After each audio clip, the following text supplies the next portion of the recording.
Think Tank Watch.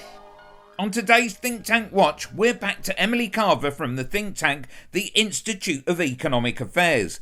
She's the rather stroppy person who starts acting shirty if confronted by the lack of transparency concerning where donations come from to fund the IEA. We can start with Emily's organisation and the transparency of who we're all representing tonight. I am deeply worried. Do you want to explain what you mean by that?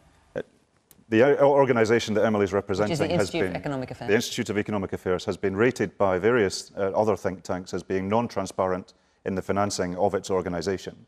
Now, we're all entitled to have our opinions here. We're all entitled to have our opinions here. I'm my own person. I can speak for myself. Thank you very much. Here she is on LBC on the 13th of October 2022, being confronted by Adam Bienkov from the Byline Times on the Ian Dow Show. Well, you know, the agenda that Liz Truss has been pushing in her mini budget, you know, shrink the size of the state and fund in order to get big tax cuts. That's an agenda that organisations like the Institute for Economic Affairs have been pushing for years, including at Conservative Party conference, where they host a lot of events with ministers and where they boast that Liz Truss has been one of their most regular attendees at.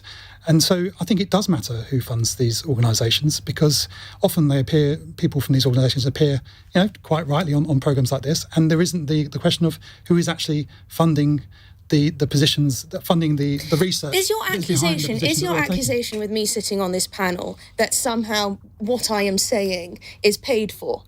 Because that is incredible. It's no surprise that someone who believes in free markets in general might wish to work for a think tank that also believes in that. And it's no coincidence that a politician like Liz Truss might be more interested in the Institute of Economic Affairs than she would be with a left-wing think tank. That's how things work. And the reason why we protect the privacy of our donors, because places like the Byline Times would go after them.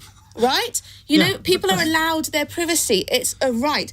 It's interesting if we look at Byline Times' shareholders. They're not so squeaky clean, are they, either? Max We're paid for Mosley, by our... is it? No. We are paid for by our subscribers. We're entirely funded by our actual subscribers. fascist. We're entirely paid for by our subscribers.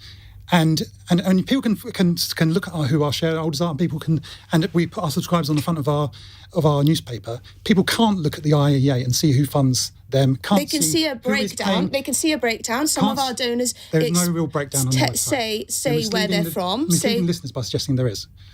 Nobody can go on your website and see who funds your organisation. You can see where proportionately the spending comes from, the donations come from. What does that mean? Proportionally, what does that mean? Can people go on your website? Fundamentally, we protect the privacy of our donors. So they can't?